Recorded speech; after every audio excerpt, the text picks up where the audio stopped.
नाशिकच्या पंचवटी पोलीस ठाण्याच्या हद्दीतील फुलेनगर परिसरात गोळीबाराची घटना घडल्यानं शहरात पुन्हा एकदा दहशत पसरली आहे। या घटनेत संदीप लाड हा युवक जखमी झालाय। पूर्व वैमनस्यातून गोळीबार झाल्याचा प्राथमिक अंदाज व्यक्त केला जातो।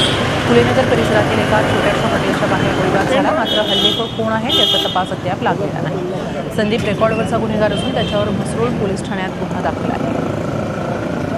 याचा आढावा घेतलाय आमचे प्रतिनिधी मुकुल कुलकर्णी।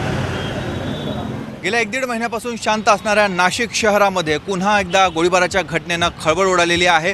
मी आता नाशिकच्या पंचवटी परिसरातल्या फुलेनगर भागामध्ये आहे आणि याच ठिकाणी साधारणतः 3:15 ते 3:30 वाजेच्या सुमारास गोळीबाराची घटना घडलेली आहे। पूर्व वैमनस्यातून हा गोळीबार झाल्याचा प्राथमिक अंदाज पोलिसांच्या वतीने व्यक्त केला जातोय। जशी माहिती मिळाली तसंच पंचवटी पोलीस ठाण्याचे जे कर्मचारी आहेत, अधिकारी आहेत, त्यांनी तातडीनं या ठिकाणी धाव घेतलेली आहे। आतमधला जो परिसर आहे फुलेनगर परिसर हा पूर्णतः पिंजून काढला जातोय।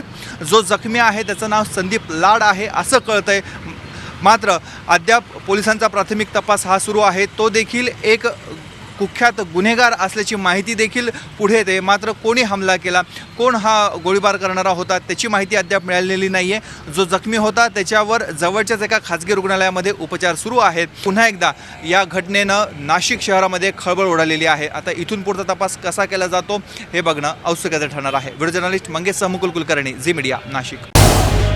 झी 24 तास रहा एक पाऊल पुढे।